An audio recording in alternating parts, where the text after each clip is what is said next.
Well, I always liked bookstores, record stores, and spent a lot of time in them, from as long as I remember. And I guess in the back of my head, it was always like the ideal job.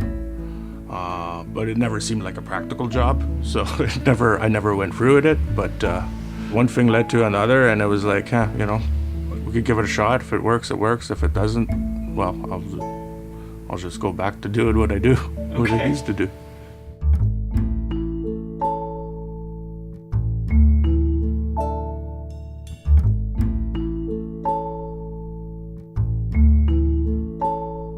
My name is Tom Lee. I'm the owner of Troubadour Books Records. If you go to cities like Montreal and Toronto, they have combination bookstores, record stores, and this was something that Ottawa didn't have yet. So I figured, I could be the first. And so there was a market for that. I didn't start out to open a bookstore. It just sort of happened through a series of seemingly unrelated events. And one thing led to another, and next thing I knew, I was in the book business. So. Well, I wanted a bilingual name so that you could say the name of the shop in French or in English. And I couldn't really think of one. And there's a rock club in Los Angeles called the Troubadour, and for whatever reason it showed up in a conversation or I was reading about it, and that sort of the inspiration behind it. And I thought Troubadour is good because it relates to both music and literature, so it's a good name. I guess it's been over 2 years now, 2.5 years. When I got into this, I had no background in retail or business, so it's just been a learning curve. So yeah, it has changed. I know a lot more about books than I used to, and I'm still amazed about how much I don't know about it, because you always think that you know about books, but it never ends. So this is the book.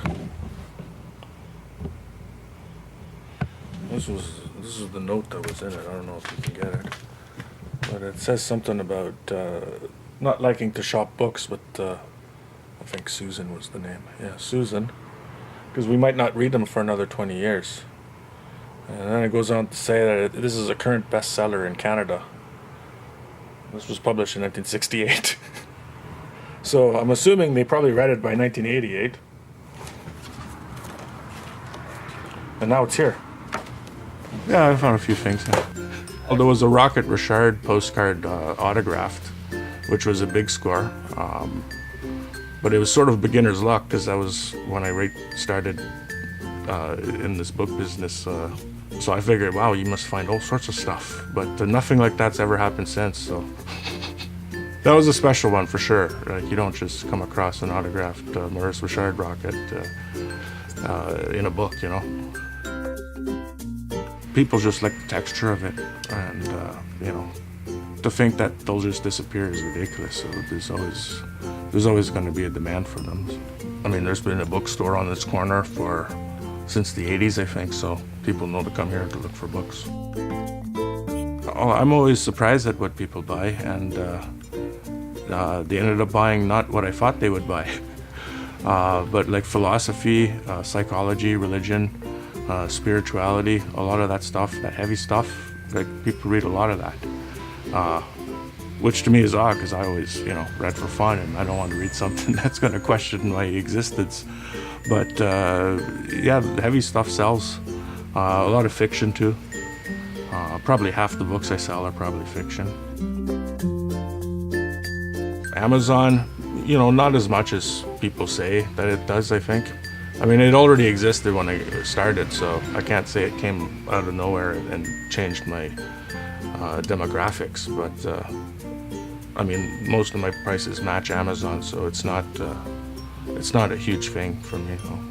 Well, I mean, that's what they get, The people who come here, they come here because they like, the old school feel of bookshops, or the ye old curiosity shop kind of vibe going. But and that's something you don't get at Chapters. I mean, it's small, it's independent, and it's